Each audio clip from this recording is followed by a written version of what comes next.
Bum, bum, bum, bum, bum, bum. Hey, everybody. Come on in here. Gather around. This morning I didn't have much of a topic to talk about, but I want to talk about, this time, Russian interference with American elections. Let's talk about that. All right.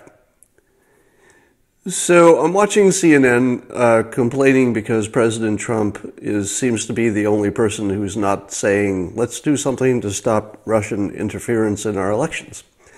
And I have a few things to say about that. First of all, he's in an awkward spot because he doesn't want to say Russia interferes with our elections because that makes his own presidency seem less legitimate. So I think there's a genuine political, valid reason for him to not make public statements that would, erode the credibility of his own presidency. And I think any president has that responsibility. They don't want to erode their own credibility because credibility is part of what they're bringing to the job. But I can't imagine that the U.S. spy services are not returning the favor to Putin in kind. In other words, can you imagine any scenario in which we're not so far up Putin's digital ass that he can't turn around? So when we talk about, hey, why isn't the United States doing more to stop Russia? I say to you, how could you possibly know how much we're already doing? How could you possibly know? I mean, we may be trying to, create an actual revolution in Russia. You wouldn't know, because that's what the spy services do. They make it look like it's coming from somewhere else. So there's that. But then I had an idea I want to run by you for making sure that no foreign country or any hacker, no matter where they come from, cannot fix or rig our elections in terms of hacking the actual voting machines. So I'm going to toss out an idea that I can't believe nobody's already thought of. So I guess that's the first question. Is it true that nobody's thought of this idea? And you might have to work with me to refine it a little bit. So here's the idea. No, it's not paper. Here's the idea.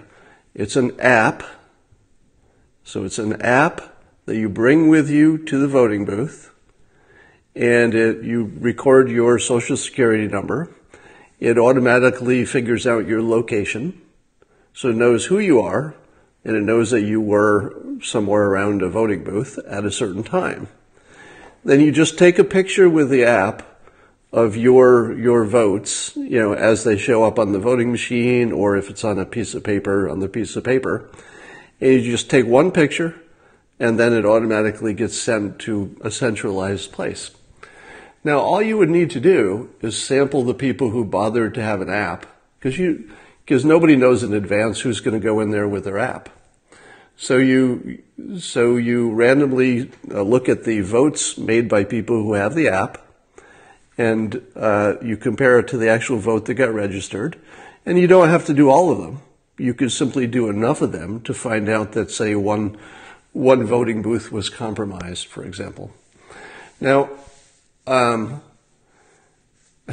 is racist. Now, I think it is illegal to bring your phone into a voting booth, but it would also be easy to change that. It's just the law. Just change it. And I'm not sure exactly why you can't bring your phone into a voting booth. Maybe it's just for efficiency. But you wouldn't need many people to bring their phones into the voting booth. If 3% of the country did it, it would probably be plenty, because that would be enough to find out if there were any major problems. Can anybody think of any reason that wouldn't work? Phone is okay, but no pictures. Oh, you're not allowed to take pictures. Well, whatever the law is, I'm sure that can be adjusted. No phones allowed. Hacked app. What about people who look alike? So all you would be doing is putting in your social security number, the GPS location would be automatic, and you would just take a picture of your ballot or whatever is showing on the screen, and you just send it in, and you're done. Blockchain. I'm not sure how blockchain works with elections, but I feel like there's something there.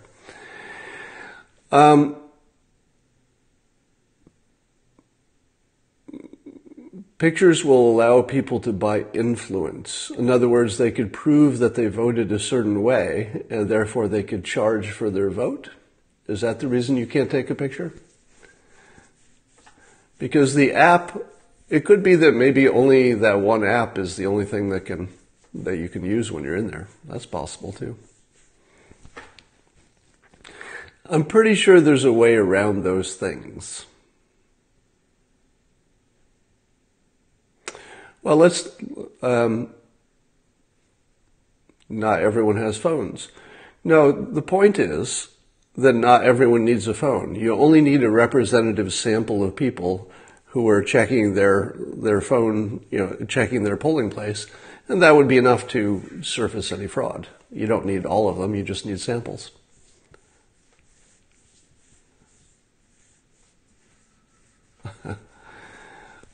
You won't get a good sample. You don't need a representative sample. You need to just find anything that looks funny, and then you can look into it. Why not paper? Well, why not paper? Because paper would require going backwards, and paper can get lost too, can't it? I don't know the ins and outs of paper ballots, but it seemed to me that building an app would be, $100,000. And changing polling technology all over the country is going to be pretty hard. The self-selection of app users is a statistical problem. I don't think it is, because you would only need some people to be using it at every polling station. And it is true that it would not guarantee that you caught every problem. That's true. But it would get pretty close. Enough to make it hard to hack. A fingerprint machine. You lose secrecy when you use your social security number. Well, I'm sure there's a way around that as well. Smartphones can be hacked by the CIA. Well, maybe you keep a photo yourself. There's a way to do this, I think. All right. Now, the other thing I wanted to mention is that's one way that Russia could influence the elections, through hacking. But the other way they can influence is by buying social media ads and trying to influence things that way. And I would argue, and I've said this before, that the days of democracy, where people make up their own minds and then go in there and vote, those days are over. And what I mean by that is it's not really citizens voting. That's not exactly what's happening anymore. What's happening is that large persuasive organizations are battling to influence voters. And so if the people who are influencing on one side of the spectrum do a better job, their person wins. It really doesn't have much to do with individual voters, because they're going to move whichever way the persuaders move them. So I would argue that in addition to limiting the influence of Russia, you should also want to limit the influence of CNN, for example, Fox News, for example. I think you should want to limit the influence of major news organizations, because they're the ones running the country at this point. Now, not by themselves. There's a competition among these big entities to see which one of them runs the country, but it's not really about the voters anymore. The voters, let me say this another way. The knowledge of persuasion and the techniques of persuasion, on top of, so all the science that we know about how to persuade, on top of A/B testing, on top of social media and all the feedback people can get, we're no longer in a place where citizens looking at information and voting is happening. On the surface, that's happening. But what's really happening is that big organizations are locked in a persuasion battle. And this time, Fox News and the side they're on won. So they came out ahead this time. They persuaded better. Now that's because they got lucky, because President Trump is the best persuader we've ever seen, running for office. And so while Fox News probably would have, not been powerful enough to persuade, anybody into the job, they had a special case with him because he was such a powerful persuader himself. So Trump first persuaded the conservative news people to get on his side, and he has since persuaded Republicans to support him by, 85% at this point. So he's gone from being maybe 10% approved of to something like 80% approved of within the Republican Party, and now he's looking for ways to expand that. So let me get to a specific point. I watched a clip of Anderson Cooper complaining about the president's, I forget, it might have been about the Rob Porter thing. And as part of Anderson Cooper's monologue, in which he was, listing all the bad things that this president has done, he lists Charlottesville as an example of a president praising white supremacists. Now, I think that should be illegal, because there isn't any way that actually happened. He did go on TV and said there were some fine people there. But there really is no realistic interpretation that says he was actually siding in public against his own daughter. Because remember, the Tiki torturers were saying anti-Jewish stuff. That was their main theme, was anti-Jewish stuff. So his daughter's Jewish, his grandkids are Jewish, his advisors are Jewish, he's Israel's best friend, he declared Jerusalem the capital, at least for our embassy. He is the most, Jewish-friendly president we've ever had by a long shot. I mean, check with me if I'm wrong about that, but he might be the single most pro-Jewish president we've ever had. And Anderson Cooper is allowed to be on television and say, clearly wrong, that he was talking about those people when he said they were fine people, when the far more obvious and common interpretation is that this was yet another case where he talked about an event without having all the information. And he probably thought there were just some Republicans there protesting because they like historical statues, but were not in any way racist or favoring even the racists in any way. So when you have those two interpretations, one of them is just frickin' nuts. One of them says that the President of the United States thought it would be a good idea after having thought about it. This was not even spontaneous.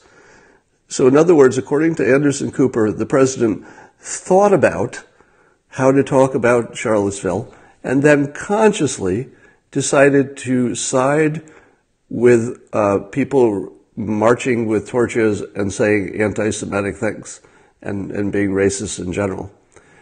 There isn't any chance that actually happened. Like, actually zero.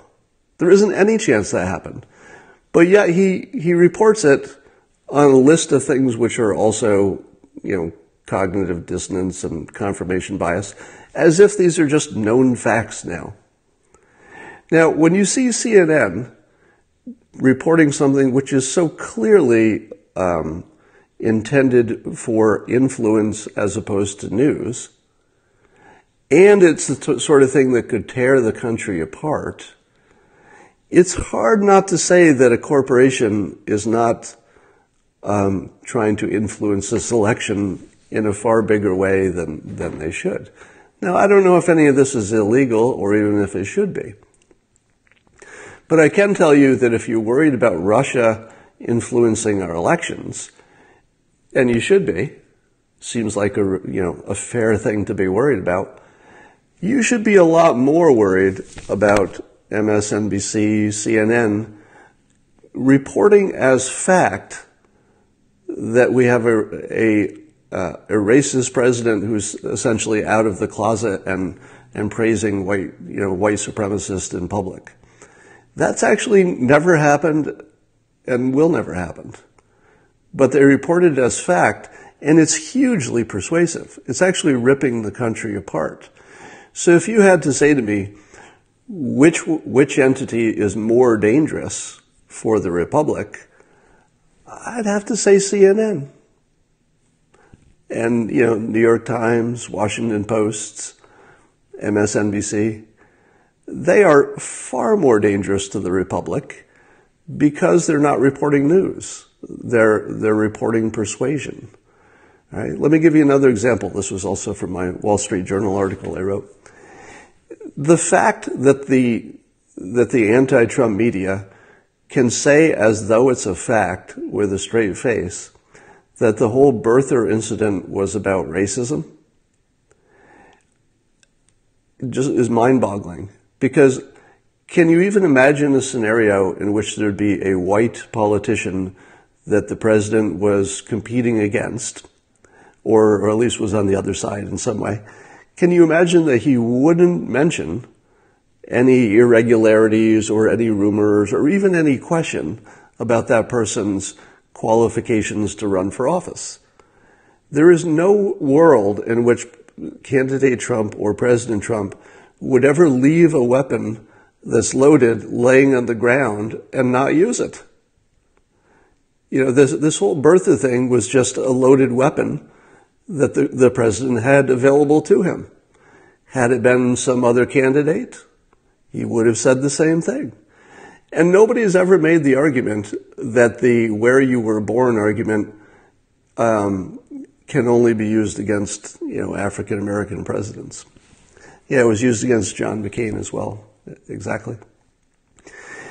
So to me it seems, and by the way, let me be as clear as possible. Fox News is not off the hook for, trying to be persuasive, because they do, and they are. But the party that's out of power tends to be the crazy one. So when Obama was president, Fox News was far crazier and more dangerous.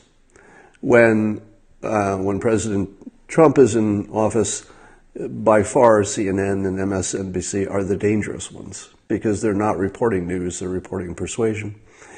And the fact that they've allowed to go this far, reporting that sort of persuasion as fact, and now they can just put it in the list and say, well, the president is clearly a racist, let me give you 10 reasons. And then the 10 reasons are all completely debunked. I mean, they don't pass even the slightest sniff test on the surface.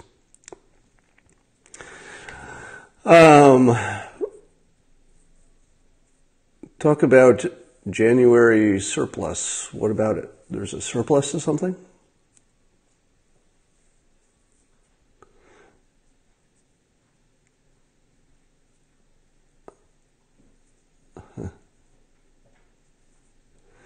$50 billion surplus.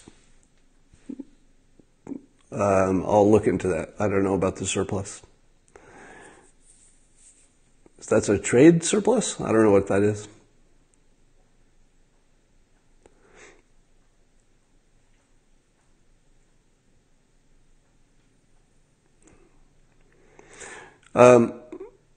Yeah, Glenn Beck used to say Obama was the Antichrist. Yeah, so that's, a similar example. But, the days when citizens voted and what they thought about things mattered, those are over. The only question is which entity gets to persuade us. And right now, Russia is competing with Fox News and CNN and their teams, if you will. And I don't know if there's anything that can stop them. I did see an article that said that there's some technology now that can identify an ISIS propaganda video, and so that people can't upload it. maybe there'll be more of that. Maybe we'll just know that when we're looking at stuff, this stuff came from Russia, so we'll ignore it.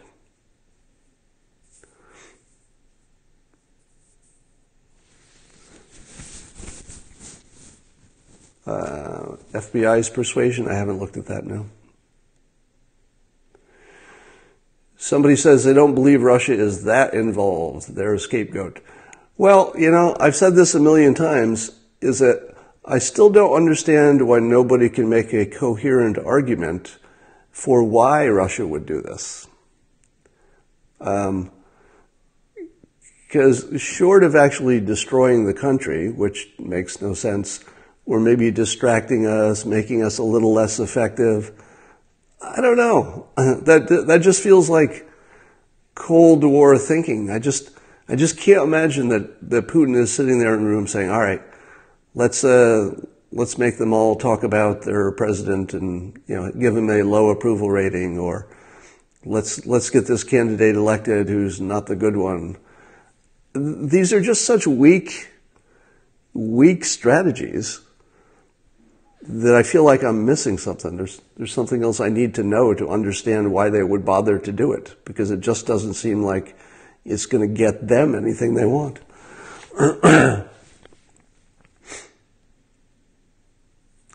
Putin doesn't like Hillary. That may be the case. Yeah, you can never count out the fact that much of what's going on is payback, and the payback may not be a bad thing. It may be necessary for countries to pay back. If somebody's intelligence services messes with your country, maybe you just have to pay it back, because otherwise you'll feel like they could do it anytime they want.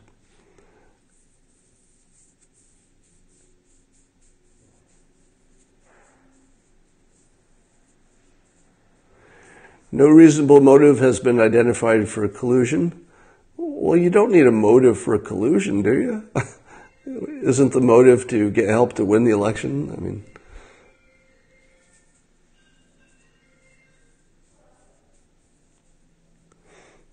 a weak U.S. would give Russia more room to maneuver. In concept, I understand that. So somebody said that weakening the U.S. would give Russia more flexibility to do whatever they want.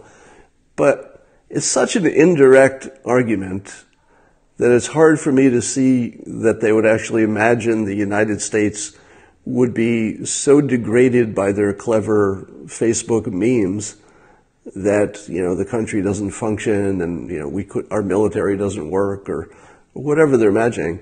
I get it on some conceptual level, but I'd really need somebody who knows this space to explain to me how this translates into something they would risk their country to accomplish.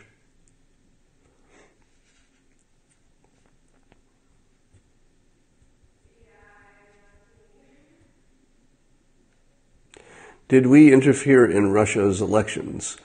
Well, so Russia's got an upcoming election. Tell me your opinion. Do you think there's any chance that we will not interfere with their election? Is there any chance that we will leave their election alone? Of course. Yeah, and in their case, it's not an election per se, right? I think Putin has something like, 80% approval according to whatever poll he controls, I assume.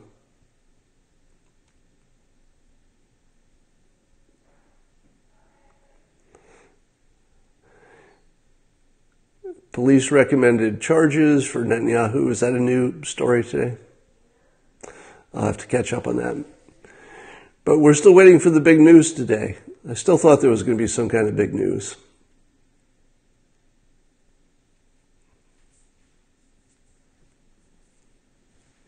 All right, I think that's enough for now. I'm going to go to the gym.